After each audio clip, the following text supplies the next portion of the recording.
patriarche Karim Urbain da Silva a marqué une pause. Oui, une pause pour honorer la mémoire de sa défunte épouse, Marie-Josée Sombo, rappelée à Dieu à l'âge de 88 ans. 10 ans après son rappel à Dieu, ses souvenirs demeurent vivaces dans la mémoire du patriarche. En ce 10e anniversaire de décès, une cérémonie d'hommage a été organisée le samedi 25 mai 2024, rassemblant un large public composé de citoyens, de familles, de personnalités, de chefs religieux, de têtes couronnées et de religieux de diverses confessions. Les représentants de diverses confessions religieuses ont adressé des prières en mémoire de l'illustre disparu.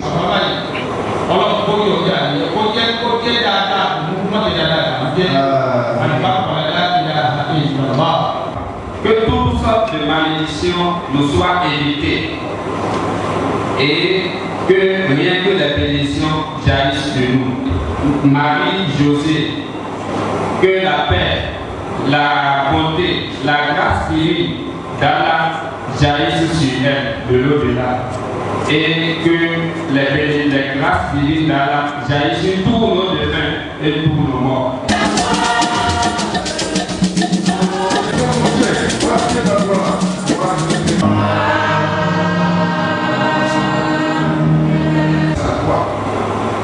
À côté de cette vie spirituelle, nous avons la vie naturelle,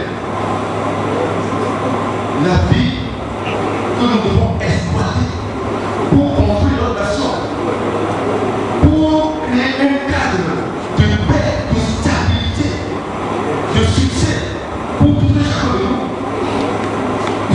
C'est pas seulement au niveau des cultes endogènes, les gens de se déchirent entre eux. Au niveau des musulmans, les gens se déchirent entre eux. Au niveau des chrétiens, les gens se déchirent entre eux. Cela veut dire que l'essentiel, c'est d'enseigner aux gens la tolérance, l'amour, le pardon et la compréhension de l'autre dans sa faiblesse pour l'aider à sortir de son immaturité.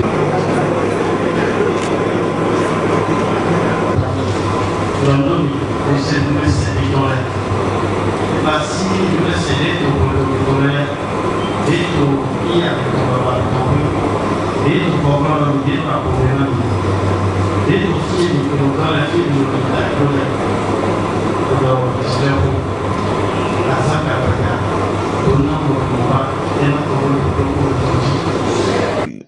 Un membre de la famille a adressé un message vivant rappelant des moments marquants de la vie du patriarche avec sa bien-aimée. Le patriarche Urbain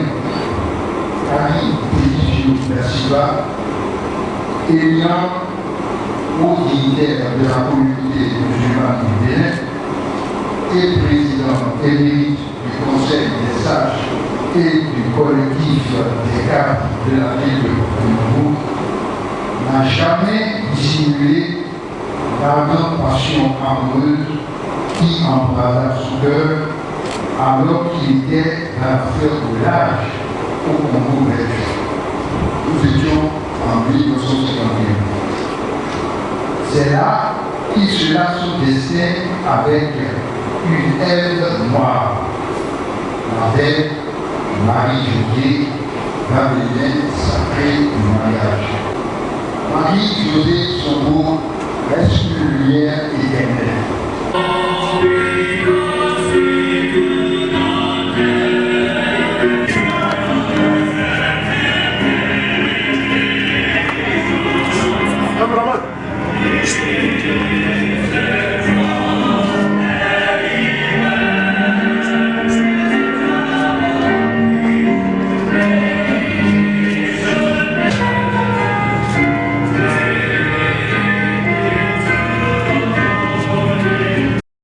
Le lundi 27 mai 2024, une commémoration a été organisée pour marquer les 10 ans du décès de Marie-Josée Sombo, une journaliste congolaise de renom.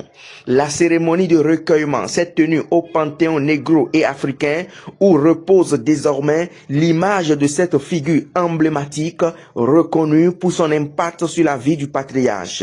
La cérémonie a lieu en présence des membres du Conseil des sages ainsi que des proches et amis de la défunte.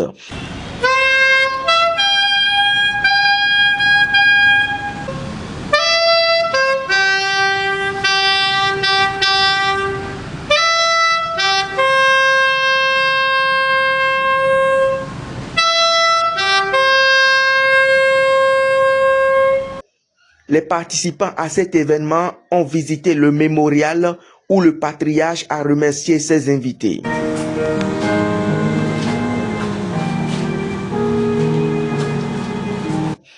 Mais qui est Marie-Josée Sombo?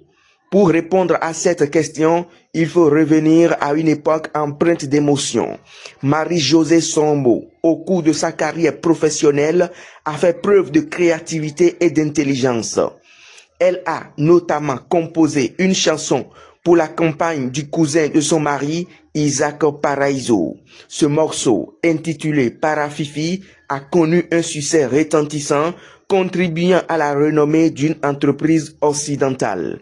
Après avoir quitté les deux Congos, Karim Da Silva n'a jamais oublié Marie-Josée Sombo. En tant que rédactrice en chef du journal congolais L'Avenir, elle fut la seule journaliste de son époque à remarquer lors d'une délégation congolaise à Bruxelles en 1956 l'absence des femmes noires parmi les visiteurs invités. Le patriarche prie que l'âme de la défunte repose en paix.